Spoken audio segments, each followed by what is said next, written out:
Bismillahirrahmanirrahim. Alhamdulillahirabbil alamin. Wassalatu wassalamu ala sayyidil anbiya'i wal mursalin wa ala alihi wa ashabihi ajma'in. Rabbi syrah li sadri wa yassir li amri wahlul 'uqdatam min lisani yafqahu qawli, amma ba'du. Kita lanjutkan masih dalam pembahasan masul khuffain, mengusap dua sepatu. Bismillahirrahmanirrahim.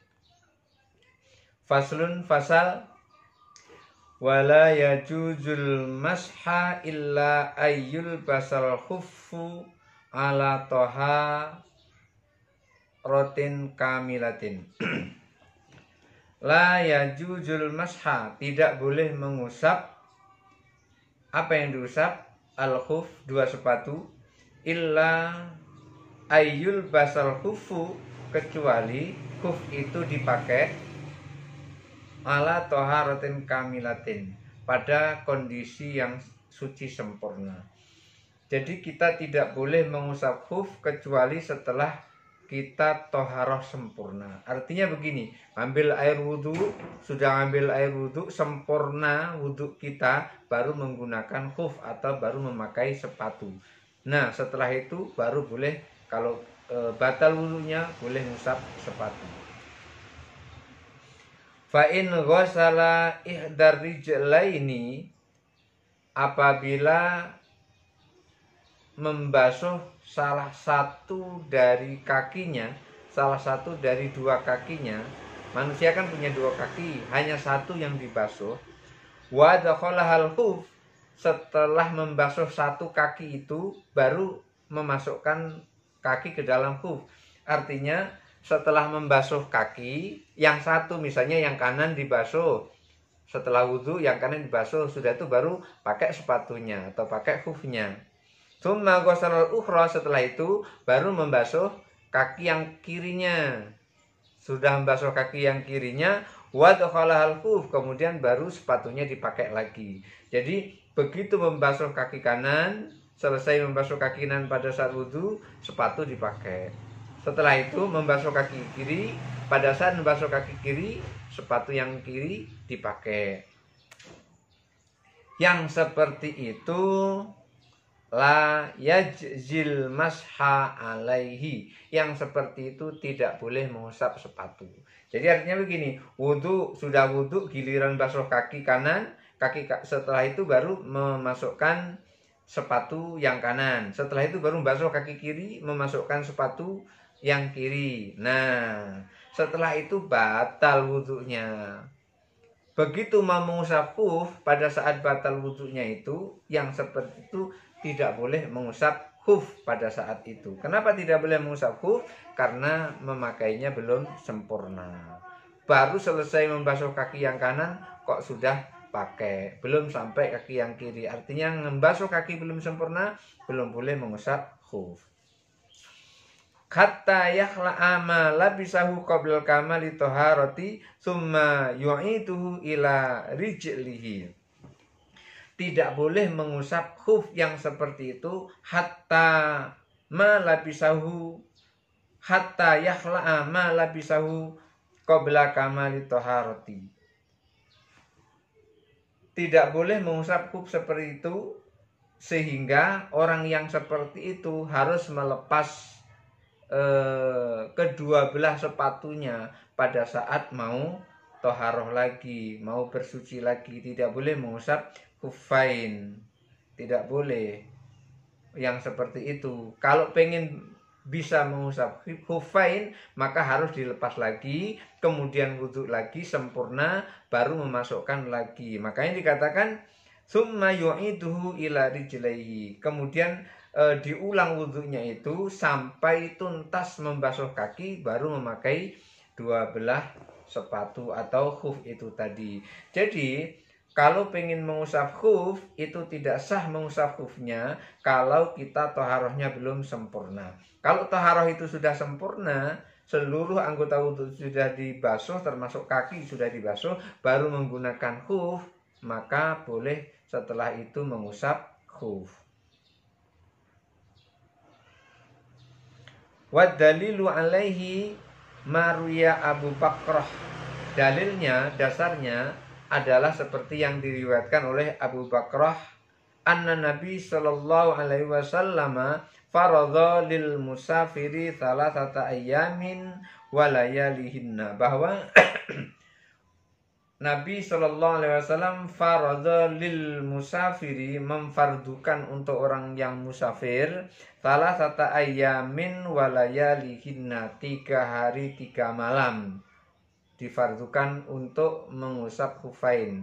Dibolehkan mengusap khufain untuk orang musafir itu 3 hari 3 malam. Walil mukimi yauman walailatan, tetapi untuk orang yang mukim hanya 1 hari 1 malam. Kalau orang yang bepergian boleh mengusap 3 hari 3 malam. Untuk orang yang mukim boleh mengusap khuf itu 1 hari 1 malam. Idza tahharo fala bisa khuffihi ayyam saha alaihima, itu pun dengan syarat boleh mengusap khuf itu tadi dengan syarat idza tahharo, apabila dia telah bersuci, apabila telah ngambil air wudhu. Fala bisa khuffaihi, setelah selesai ngambil air wudhu memakai 2 sepatunya. Ayyam sahalaiha, baru boleh mengusap di atas 2 sepatu itu pada saat wudhu berikutnya. Fa'in labisal khuffaini ala toharotin, fa'in apabila labisa mempergunakan al khuffaini 2 khuf ala toharotin pada kondisi sudah bersuci, summa ahdasa, setelah itu baru berhadas, summa labisa jurmukin, kemudian mempergunakan jurmuk atau memakai jurmuk. Kemarin sudah dijelaskan, namanya jurmuk itu adalah sepatu yang berada di atas sepatu, artinya yang menutupi betis. Sepatunya menutupi mata kaki, di atas mata kaki ada penutup lagi, namanya jurmuk. Lam yajus, kalau seperti itu tidak boleh. Lam yajus al-masha, tidak boleh mengusap alaihi kaulan wahidan, di atas jurmuk itu. Tidak ada kata lain, tidak boleh mengusap jurmuk. Jadi kalau memakai khuf, kemudian dia pada saat memakai khuf itu bersuci, setelah itu dia berhadas, kemudian setelah berhadas dia kan masih pakai 2 khuf itu. Setelah itu dia berhadas, begitu berhadas dia pakai jurmuk. Jadi memakai jurmuknya itu pada saat berhadas, lam yajuz al-masha alaihi kaulan wahidan. Pada saat menggunakan jurmuk itu pada saat berhadas, maka tidak boleh mengusap jurmuk itu. Tidak ada kata lain, tidak boleh mengusap jurmuk itu. Kenapa? Karena dipakai pada saat kondisi berhadas. Beda dengan sepatunya, dengan khufnya, karena dipakai pada saat dia bersuci, maka pada saat dia berwudu maka boleh diusap sepatu itu, boleh diusap khuf itu. Sementara jurmuk itu dipakai pada saat berhadas, maka jurmuk itu tidak boleh diusap. Yang boleh diusap hanya sepatunya. Li'annahu labisal jurmukin ala ghairi taharatin. Kenapa kok nggak boleh tadi, nggak boleh ngusap jurmuk tadi? Karena li'annahu, karena labisal jurmukin, menggunakan jurmuk tadi ala ghairi taharatin, pada saat sedang tidak bersuci atau pada saat sedang berhadas. Wa in masaha alal khuffaini, apabila mengusap pada 2 khufnya atau 2 sepatunya, summa labisal jurmukin, kemudian dia mempergunakan atau memakai jurmuk, summa ahdasa, kemudian berhadas, wa qulna yajuzul masha, maka kami katakan yajuzul masha, boleh mengusapnya alal jurmukaini, di atas 2 jurmuk, bukan jurmukin, jurmukaini, di atas 2 jurmuk itu. Fafihi wajhani, dalam hal ini ada 2 pendapat. Ini maksudnya ketika memakai jurmukain pada saat tidak bersuci, itu tidak boleh kita mengusap jurmukain. Tetapi apabila mengusap khuffain, sudah mengusap khuffain tuh, tsumma labisal jurmukain, ini pakai sudah wudhu kemudian terus pakai khuf.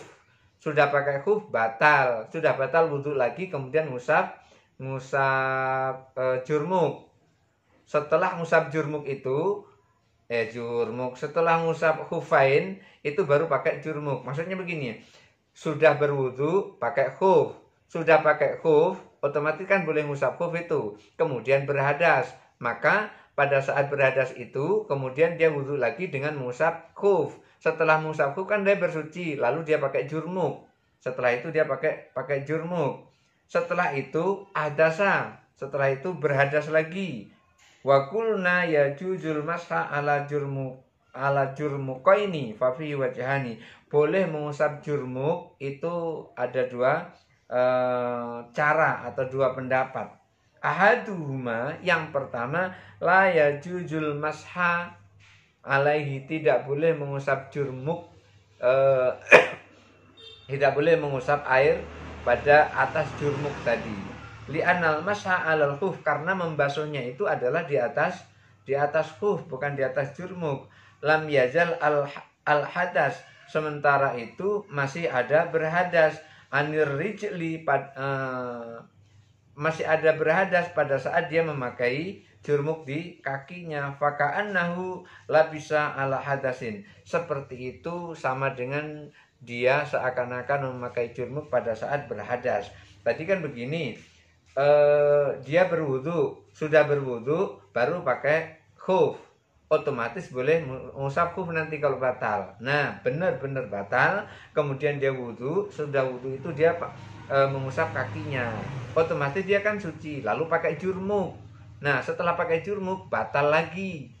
Kira-kira boleh tidak mengusap jurmuk? Pendapat pertama, tidak boleh mengusap jurmuk, karena seakan-akan pada saat mengusap jurmuk itu jurmuknya dipakai pada saat dia sedang berhadas. Kenapa? Karena belum berwudu sempurna. Sempurnanya hanya untuk khuf, tapi untuk jurmuk tidak sempurna. Wasani, pendapat yang kedua, ya juz, boleh saja mengusap jurmuk yang seperti itu. Li'anna maskal khuf, karena boleh mengusap khuf tadi, qaimun maqama ghuslir rijlaini, menempati kedudukan membasuh kedua belah kaki. Nah, ini pendapat yang kedua. Yang pendapat yang kedua tadi kan ketika sebelum pakai jurmuk itu tidak membasuh kaki tapi hanya mengusap sepatu. Maka mengusap sepatu pada saat berwudu yang sebelum memakai jurmuk tadi itu menempati kedudukan membasuh kaki, artinya mengganti, sebagai pengganti. Mengusap khuf itu sebagai pengganti membasuh kaki, maka boleh mengusap jurmuk. Wa in toharo, apabila ia telah bersuci, fala bisa khufaihi, kemudian ia mempergunakan dua khufnya, fa'ahdasa, lalu dia berhadas atau batal lagi, qabla antablughar rijli ilal qadami, batalnya itu sebelum kaki masuk ke dalam khuf. Batalnya tadi sebelum kaki masuk ke dalam khuf, itu udah mau dimasukkan tuh, kaki mau dimasukkan ke dalam sepatu itu, baru sampai mulut sepatu itu kentut, batal. Lam yajuz laul masu, yang seperti itu dia begitu batal dia terus saja memakai khuf itu, yang seperti itu tidak boleh mengusap khuf. Nussa alaihi fil ini dinaskan di dalam kitab al-um, li anna rijla hasalat fi maqarriha wa huwa muhditsun, karena pada saat kaki masuk ke dalam khuf tadi dalam kondisi berhadas atau dalam kondisi tidak suci atau dalam kondisi sudah batal wudunya, makanya tidak boleh mengusap khuf. Fasara kama law bada'a bil lubsi, itu sama saja andaikan memulai memakai khuf itu wawa muhtisun, dalam keadaan berhadas. Jadi memang betul-betul harus suci, selesai wudhu sempurna baru boleh memakai khuf. Kalau tidak sempurna wudhunya maka tidak boleh menggunakan khuf, tidak boleh memakai khuf. Kenapa tidak boleh mengusap khuf? di atasnya kalau betul-betul belum selesai wudhunya. Makanya setelah selesai wudhu baru pakai khufnya yang kanan, baru pakai khufnya yang kiri. Jangan baru membasuh kaki kanan kemudian pakai khuf, udah itu basuh kaki kiri pakai khuf. Yang seperti itu juga tidak boleh mengusap khuf. Atau sama halnya begini, sudah pakai khuf pakai jurmuk. Kemarin dijelaskan jurmuk itu adalah sepatu yang berada di atas sepatu, artinya yang menutupi tulang kering. Nah, pada saat memakai jurmuk itu tidak dalam kondisi wudhu, itu ada boleh mengusap, ada boleh tidak mengusap. Contohnya begini, ketika orang memakai sepatu itu sudah berwudhu, kemudian dia batal, kemudian dia mengusap khuf, kemudian baru pakai jurmuk, maka jurmuknya tadi itu dipakai tidak setelah berwudu tapi setelah mengusap khufain. Nah, di sini ada dua pendapat. Pendapat yang pertama boleh, pendapat yang kedua tidak boleh. Kemudian ada lagi ketika kita mengusap khuf tetapi khufnya itu baru mau masuk ketika kita mau mengusap khuf, tetapi pada saat kita mau masukkan kaki ke dalam khuf, kaki ke dalam sepatu itu batal. Belum masuk sudah batal, paksa masuk saja. Maka yang seperti itu juga tidak boleh mengusap khuf. Kenapa tidak boleh mengusap khuf? Karena kaki pada masuk ke tempat sepatu itu dalam kondisi batal wudhu, maka tidak boleh mengusap khuf. Jadi intinya bolehnya mengusap khuf itu adalah setelah berwudu sempurna. Setelah berwudu sempurna, kaki semuanya anggota wudu sudah dibasuh, sudah berdoa, Allah asyhadu an la ilaha illallah wahdahu la syarikalah wa asyhadu anna Muhammadan abduhu wa rasuluh. Allahumma ja'alni minat tawwabin wa ja'alni minal mutatahhirin wa ja'alni min ibadika sholihin. Amin. Setelah itu baru pakai khuf. Kaki kanan dipakai sepatu, kaki kiri dipakai sepatu.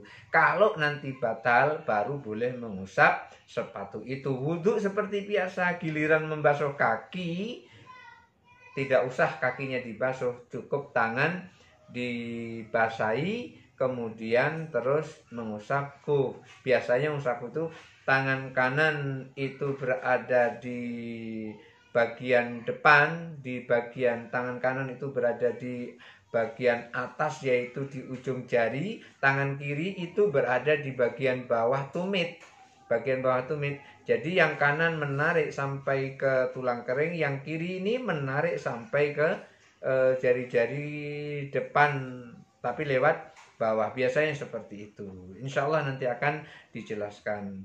Wallahul muwafiq ila aqwamit thoriq. Wassalamualaikum warahmatullahi wabarakatuh.